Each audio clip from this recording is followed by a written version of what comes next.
Um, all right. Waiting to go live. Okay. Thank you. Thank you. All right. Good morning, everyone. And usually when I do a vlog, it's usually about my record collection or things about my job as a musician. Although this has partly to do with my daily life as a musician, um, something very terrible happened this afternoon. Now, for the sake of the others who need to get this message very clearly, magtataglish na lang po ako. Ito pong pangyayaring ito ay naganap ngayon po 1:23 na ng madaling araw.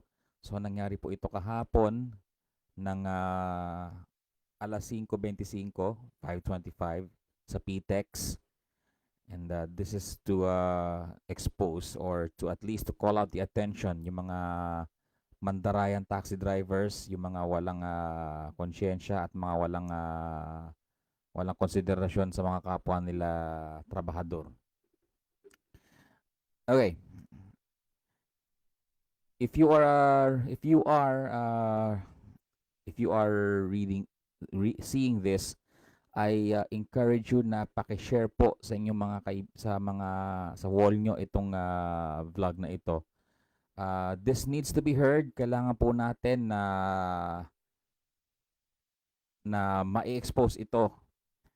There has been laws upon laws na ipinapasa sa pagbabawal ng mga pangongontrata at sa pandaraya ng mga taxi drivers, pero mukha po yatang hindi sila nakikinig. The law enforcers are not doing anything. Ang mga taxi drivers ay lalong kumakapalang mukha. And lalo po silang lumalakas ang loob at ang mga pasahero kanilang inaangasan na. Minsan sinasagot pa ng pabalbal. So before we discuss this in thoroughly and give you my insights, ikukwento ko lang po muna sa inyo kung ano ang nangyari kanina. So kanina pong alas 5:25 nakarating kami sa PTEX with Hazel, and we decide to ride a taxi from PTEX to Resorts World sa gig namin, in order na makarating kami doon the earliest possible time makaabot sa sound check. I'm going to mamaya ipapakita ko. I'll see if there's a possibility of a screen share sa vlog na ganito. I hope it is possible. If not, ang gagawin ko ay I'll just show it on the ipapakita ko na lang dito sa screen, sa camera ko. Ngayon, meron po tayong meron pong PM. Okay. Okay.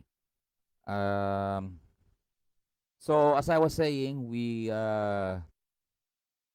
went to the taxi bay ng PTEX, which is to the right side of the PTEX building. Meron parang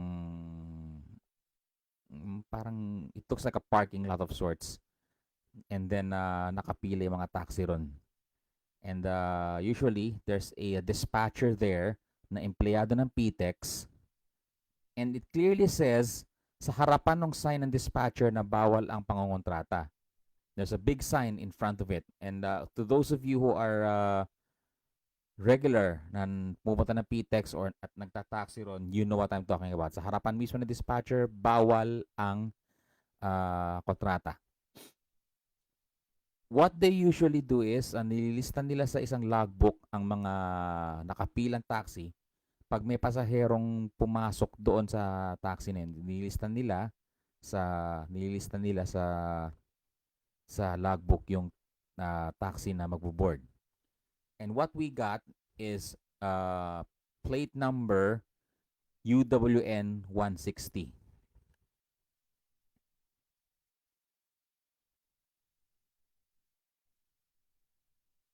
Ano kung malinaw yung ano dyan. If hindi po malinaw, if I cannot focus it properly, I will put pictures in the comments. Yan, UWN 160. And ang pangalan po ng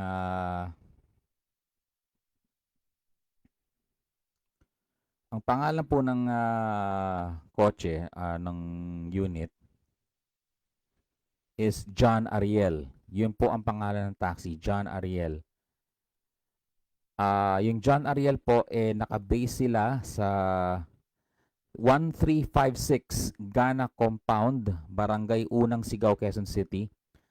The operator is A.L. Barangkel. Alright? And of course, they have the mobile number 0939-856-3669. I'll see if I can post photos on the comments. If not, I'll do it later after the vlog. I'm not yet an expert in this. Anyways, nung sumakay kami doon sa unit na yon, the taxi, for all intents and purposes, laspag na siya. It's not presentable anymore. The seats are not comfortable. Medyo mararamdaman mo ng spring. And doon sa hawakan ng door, merong isang wet tissue doon naka-imbak. The driver didn't even bother to take it out after whoever rode last. Sino po yung huling sumakay sa taxi na yon. Ngayon po, ang nangyayari is nung sumakay kami sa taxi, hindi kagad binuksan ng metro.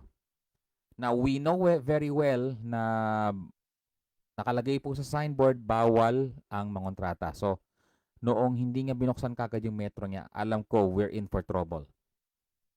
Pero I took it in stride, baka saka ako, minsan kasi some taxi drivers, late nila binubuksan ng metro. Now, this started the problem. Nakalayo na kami sa taxi bay, papaalis na ng PTEX, bigla niyang sinabi 300 po doon.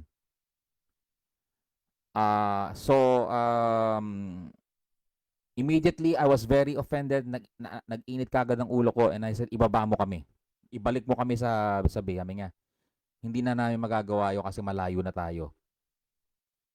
And parang the driver was not very respectful. Makapalang mukha talaga. So, Hazel, my girlfriend, was saying na, sige, ibaba mo na lang kami. And so we got out of the cab. I slammed the door. And Hazel took a photo of the taxi name and details and stuff. Now, this indicates that the driver is indifferent to whatever we're going to do. He actually doesn't care or hindi na siya natatakot sa mga mangyayari. So, if you were, sa pagkaka-analyze ako talagang makapal na mukha niya. Garapal na, ganid, makapal na mukha, matigas na mukha, call it whatever you want. The truth is, he is indifferent. So, I went back to the taxi bay and presented the taxi slip to the dispatcher dun sa PTEX. And she told me, this dispatcher told me, i-report daw namin sa LTFRB. And sabi ko, ikaw, hindi ka magre-report? Ang magagawa lang daw nila is to ban the car, the taxi unit. It doesn't happen that way. Actually, I've been riding the taxis of that PTEX taxi bay since the pandemic was over.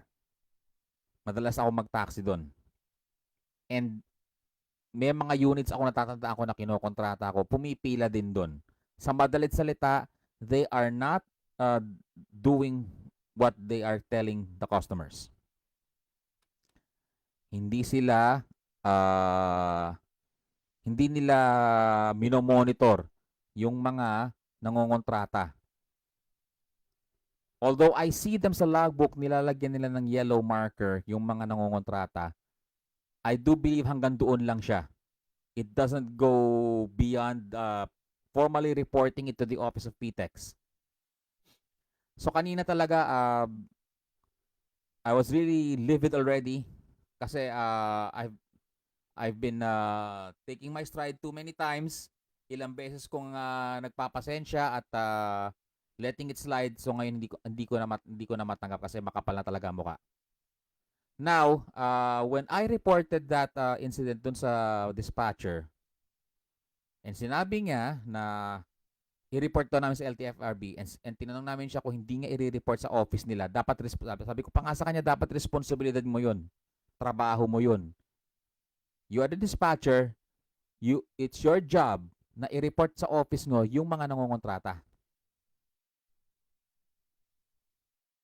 And then, binaban naman daw nila. Ba't sila nakakabalik? Ang sagot sa akin nung dispatcher is, hindi namin sila makontrol. Doon talaga nagdilim ang paningin ko. This indicates na yung nandoon yung dispatcher na yan, either doesn't know her job, being very incompetent, or she is part of the shady things happening in the bay. Gusto kong maniwala, and sana mali ako, that is why I'm calling out the attention of PTEX, baka yung dispatcher na yan is in on the game also. Baka yung dispatcher na yan tumatanggap din ng lagay. Yung sabihin nila na hindi namin makontrol yung mga taxi. Bakit sila ngayon umupo dyan? Bakit sila nagtatrabaho dyan kung hindi nila makontrol yan? If PTEX has this policy of bawal ang kontrata, they should have trained the dispatchers to ban these shady taxi drivers right then and there. Antimanon, doon pa lang, sa dispatcher pa lang, tinitigil na yung mga mandaraya na yan.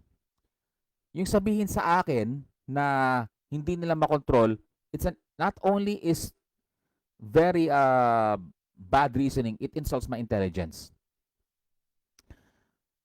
What we did after that is we rushed to the help desk ng PTEX sa loob. And a big salute to the guy who assisted us. The name is Mark. And Mark of PTEX, I forgot your full name. If you are seeing this, I already salute you, sir. Maraming salamat sa pag-assist sa amin sa kanina.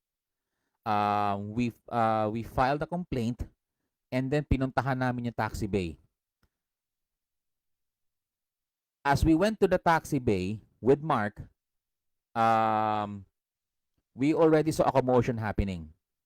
May mga security guards na. Kasi nung dumating kami, as we reprimanded the dispatcher, walang security guard. As we were going there and trying to tell them what's going on, one of the lady guards told Hazel na I am assisting a senior citizen na kinokontrata rin. And then, doon sa desk ng taxi bay, may another senior citizen who is there, hindi rin makasakay dahil kinokontrata din. So, nagre-refuse na rin siya. Actually, before we went to the front desk, ito pa nangyari. Noong sinabi namin na nangongontrata yung sinakyan namin, the 3 units na nakapila na dapat sa sasakyan namin in replacement to that guy, suddenly, okay, three units yan, 3 units na nakapila, suddenly went to their units and drove away. So ano ang lumalabas niyan? Again, they're showing gaano kakakapal ang mukha nila, na they have all the intentions to cheat on the passengers, na hindi sila papayag na i-metro ang taxi nila. And when I was calling them out and telling them na ang kapal ng mukha nila, yung mga ibang nag-aabang na taxi sa akin, sinabi pa sa akin, ang angas nyo ah.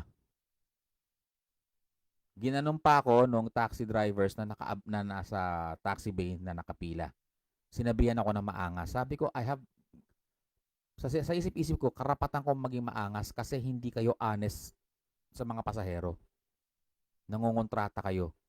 We have the right to be angry. We have the right to call them out. We have the right to raise our voice dahil sa pandaraya nila.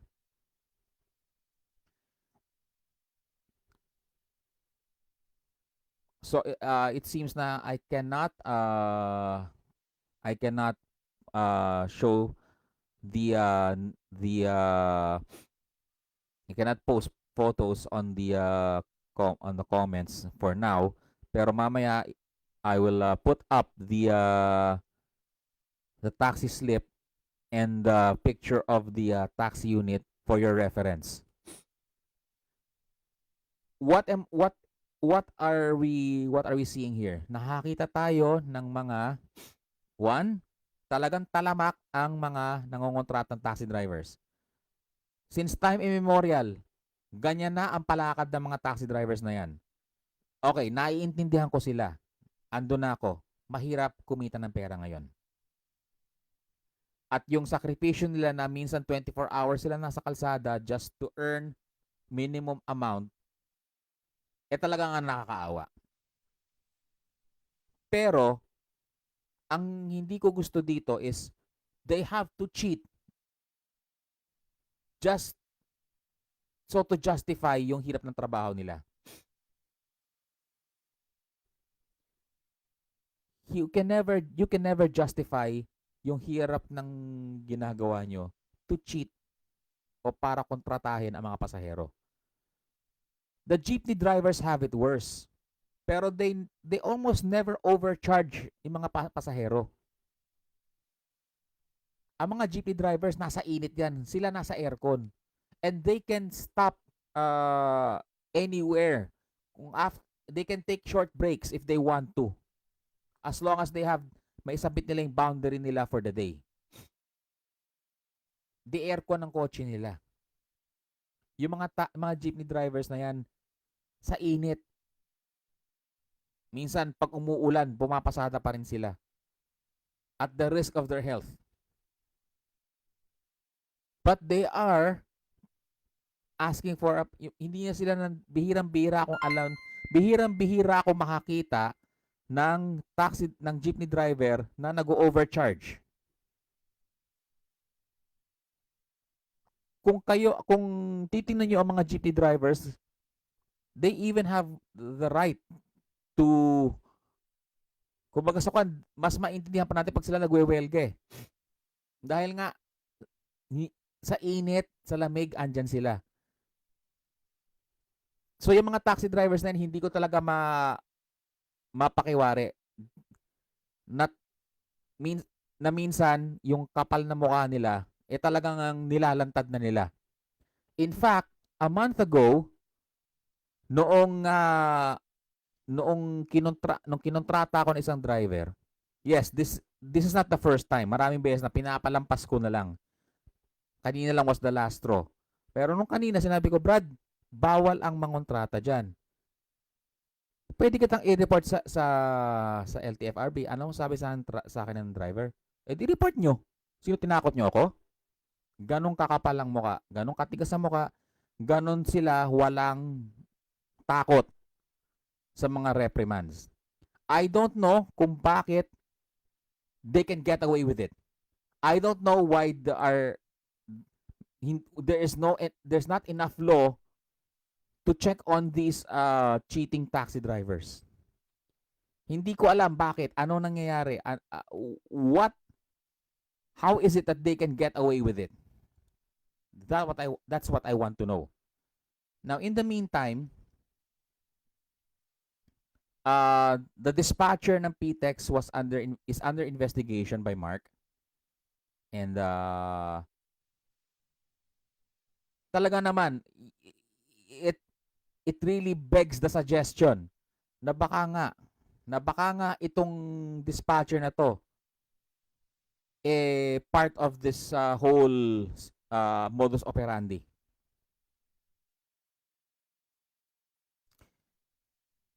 Kasi yung isagot sa akin na hindi niya makontrol yung mga taxi driver na yan, meron palang mga units na allowed dyan.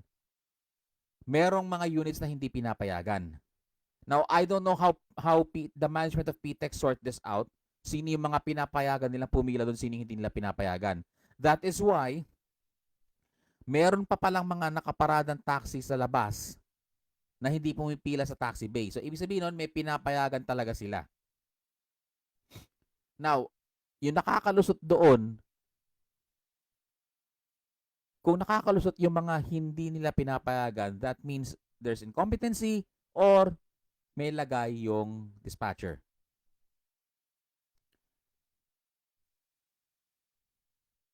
And pag may yung minamarker nila na mga units na nangongontrata, I doubt it kung sinasubmit nila yan sa office ng PTEX. I really doubt it. So, I am asking for your assistance, ladies and gentlemen, mga kaibigan, my Facebook friends, kayo po, no? Please share this vlog, and I already tagged LTFRB, PTEX, and LTO Parañaque para ma-call out ang attention nila. Yung mga dispatchers walang ginagawa. Hindi nila pinapatupad yung regulations ng PTEX. Nandun lang sila. Now, I don't want to go to the extent na this is a bigger anomaly than it is, no? So it just boils down to the obvious, the taxi drivers and the dispatcher. Hanggang doon lang ako. But this needs to be exposed. So guys, share this vlog to everyone that you know, to anyone who cares to know. I-share nyo to sa lahat ng lalo na yung mga nagtataxi dyan, para makuhang pansin natin ang mga kinauukulan na baka naman pwede at least sa PTEX itigil na yung mga pangungontrata sa mga taxi ng mga taxi driver.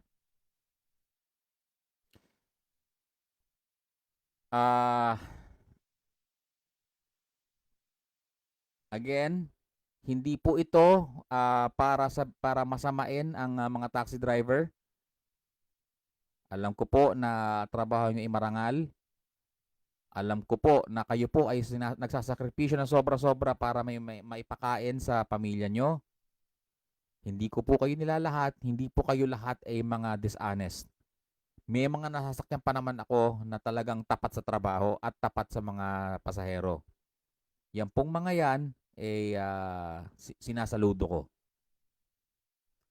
Yung pong mga talamak, yung pong mga ganid, yung pong mga makakapal at matitigas sa muka ng mga taxi drivers na ayaw ibuksan ng metro or nangongontrata. O nga pala, meron pa ako nasakyan dati na may batingting ang metro. Kada apak ng sililyador, umaakyat ang metro.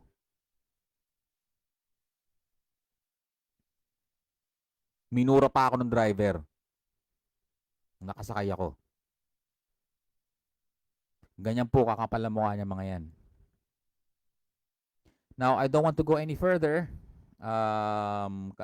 It might go around in circles na po yung mga sinasabi ko. Pero bastante po na ako po ay umaapela sa inyo na i-share nyo to sa mga kakilala nyo. Ipakita nyo to ko sa lahat mga kaibigan nyo. Ipakita nyo sa kung kani-kanino. Lalo-lalo na doon sa mga nagko-commute, papuntang trabaho o kung saan man. Na this needs to be called out. Na ito dapat ay bigyan natin ng pansin. Kasi isa sa mga rason kung bakit nagiging talamak niya mga dahil hindi tayo gumagawa ng action. Dahil pinababayaan lang natin. We turn a blind eye, sabihin lang natin sige na. Dahil ayaw nating maabala. Dahil ayaw nating maperwisyo pa. Kasi, totoo lang, once yan, pinanindigan nyo, baka sakali patawag kayo ng mga office ng PTEX or kung sino man yung kinaukulan, abala talaga yan. So at least sa social media, we could create a buzz to tell out everyone na ito is still happening and it's happening right in the faces, even sa harapan ng authorities ng PTEX. Kasi, before we left that taxi bay, one of the security guards was offering us 1 unit. And sinabi ng gwardiya sa akin, "Sir, sige, sakin niyo to.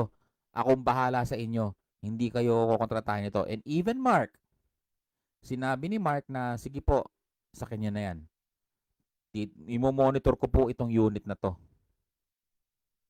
So, what he did was, he got the details of the taxi unit. Pero nung sasakyan na kami, sinabi sa amin ganito. Paano po yan? Idadaan natin sa Skyway yung unit kasi, yung taxi kasi traffic sa ibaba. Sige lang. Pumayag ako, makarating lang kami doon. Ang sabi sa akin, sige, 250. Kita mo? Sa harapan ng mga taga-empleyado ng PTEX at ng mga security guards, kinontrata kami. Dinig na dinig nilang lahat. Yan, ganyang kakapal yung mga yan. Again, please, share this. Ikalat. I don't care who sees it or read it. Mas maganda nga kung taga PTEX, LTFRB at LTO ang makakita nito. Call niyo out lahat. This has to be given attention. Kailangan matigil na ito. Kasi mentras tayong nananahimik, mentras tayong nagpapasawalang kibo, lalo silang lalakas ang loob. Kaya malalakas ang loob niyan because nobody is doing any actions against them. Kaya malalakas ang loob ng mga yan.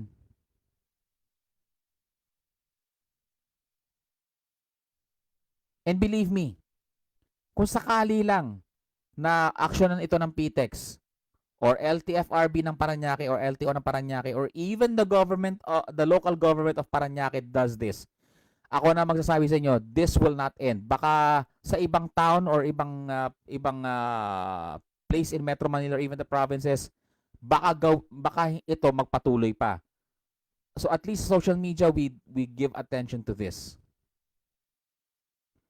So with that po, magpapasalamat muna po ako sa inyo. And again, umaapila po ako sa inyo.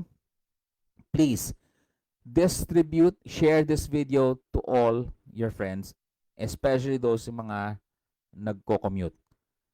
Yung pong litrato ng taxi, tsaka yung taxi slip, ilalagay ko po sa comments hopefully na para makita po ninyo. Sige po, mag-aalasos na po na madaling araw, sa mga nanonood po, pasensya na po sa abala.